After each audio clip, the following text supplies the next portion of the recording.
Hi, this is Liz from Liz's Music and Things here, coming at you with another video. Now this one is another book review, and it is for Helena Hunting's book, Love Next Door. Alright, so now this book, it is part of a series, and of course Helena Hunting, she's one of my favorite authors, I would probably say now.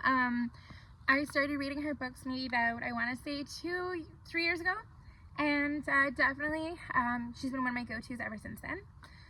She's got many good series. So now this one here, this book is part of the Lakeside series. There's 2 books in this series. So the first one is Love Next Door. The next one is Love on the Lake. Now this book here that I'm reviewing again is Love Next Door, and here's the synopsis. When Dillian Stitch left her hometown, she had no intention of going back. But when her brother gets into trouble, Dillian reluctantly agrees to return home to take her place at the family business. Being back in Pearl Lake after all these years feels familiar, but also brings a few surprises. She's quick to notice that someone new has shown up at the cottage next door. Dillian gets more than an eyeful when she goes to check out the newcomer and meets Donovan Van Firestone, her beloved neighbor's grandson in all his unclothed glory. Having gotten off to a rocky start, it's not long before they begin bickering with each other all over town. All that back and forth inevitably sparks an undeniable attraction. But Dillian's family has issues. Van's family resents him, and neither Dillian nor Van truly feels at ease in the small town. For these Pearl Lake exiles, home isn't just where the heart is, it's where things get complicated. So I really enjoyed this book. I would probably say I'd give it like a solid 8 out of 10 or 9 out of 10. And it's kind of interesting how in this book, you know, these 2 people, Van and Dillian, they actually knew each other when they were younger, when they were teenagers, and Van used to go to Pearl Lake to spend summers with his grandma. And unbeknownst to Dillian, when she first meets Van again, they had actually hung out together and actually been at some of the bonfires, some of the bonfire parties that were being held on the beach. And you know, all that she knows is that this person, you know, like, it's kind of funny because like when Van first gets in, and Dillian, of course, has had a key to the cottage, and she had been asked to keep an eye on things, right? And so another thing is too, when Van first comes to town, everyone thinks that he wants to parcel up the land that belonged to his grandma and sell it. But and also too, they thought that Van had replied to a bunch of emails, and also that he had also answered phone calls and called people and that. However, it was not Van. It was actually his younger brother, and his younger brother felt like he was not included in that as much in the inheritance and stuff. But lo and behold, he was, but he just didn't know it, right? So what had happened is that their grandma had left each of the 3 kids an inheritance that they got directly in lump sums right away. And then while Van was going through the house with Dillian, once they got to know each other more and they were no longer at each other's throats anymore, they actually found a bunch of money behind different pictures and in different boxes, in different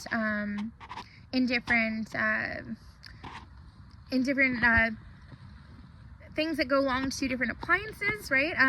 The directions and that kind of thing, right? And yeah, so there was quite a bit of money sitting in that house, in that cottage.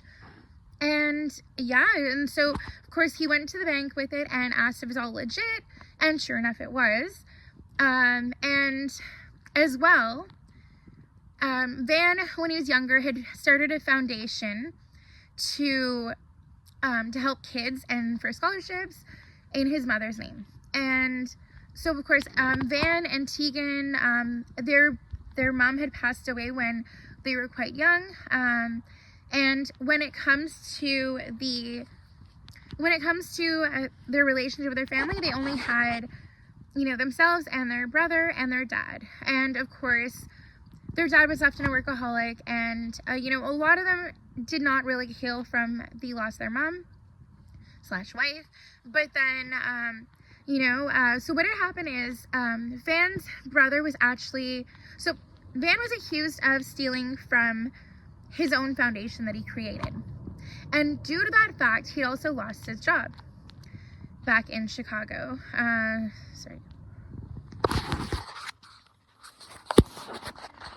So he lost his job back in Chicago, but then it ended up that, the reason why he was let go was because of the rumor that he'd stolen from his own foundation that he created. But really he didn't, right? So it ends up that his brother and dad are trying to come to the bottom of it, and he was told to just stay in Pearl Lake and that just try not to worry about it, just try to think about things there and take some time. So some of his friends and his sister and dad were calling quite a bit, his brother not so much.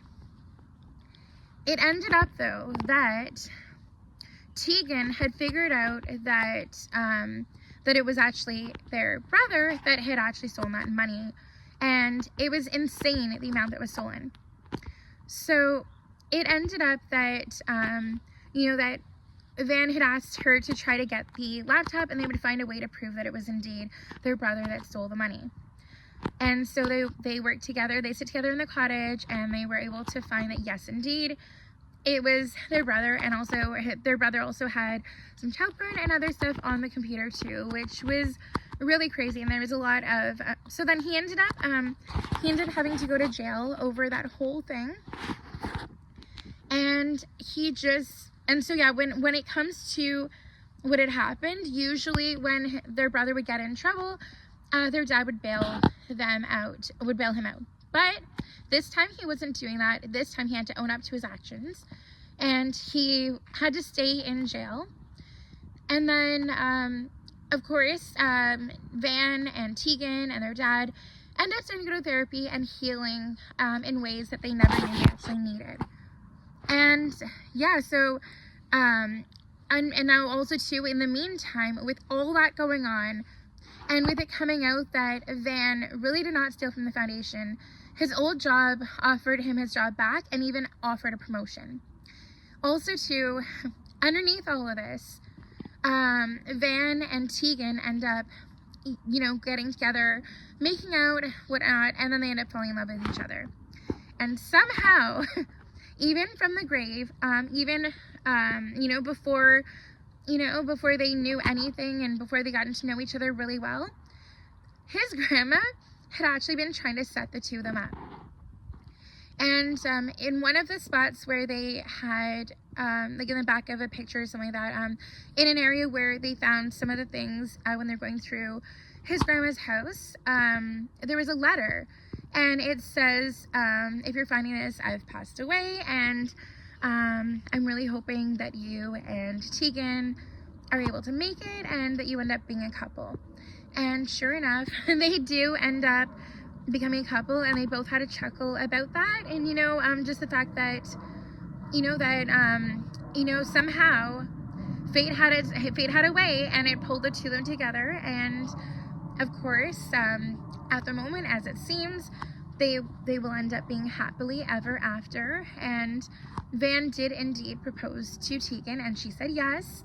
I have not yet read the second book in the series, but I'm really excited to do so.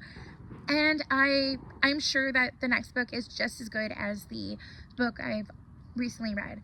So just as well, another thing is too, that Helena Hunting, when she's doing her books, whether it's part of the same series or not, you often end up seeing some of the characters from other books in the other series. So, so without fail, in this book as well, just like with many of the other books, that this book has some characters from other series. So in this book, you end up hearing of Lainey and Rook, and yeah, like, and also other people who were part of the Puck series, and also the Little Lies and all that kind of thing. And and also with Pearl Lake, with the book Bittersweet Heart, and all that kind of stuff in that series. We end up hearing about Boone's, which of course is the bakery where Winter was working when BJ met her. And yeah, it's just kind of neat. Anytime there's overlapping between different characters in the series, I love it. It's just one thing that is going to pull you in and make you want to read more books, right? So yeah, again, as I said, I give this book a solid like 8.5, 9 out of 10. I really recommend this book and this series, and also Helena Hunting as an author overall. Thank you so much for watching. Don't forget to like and subscribe. And until next time, take care. Bye, guys.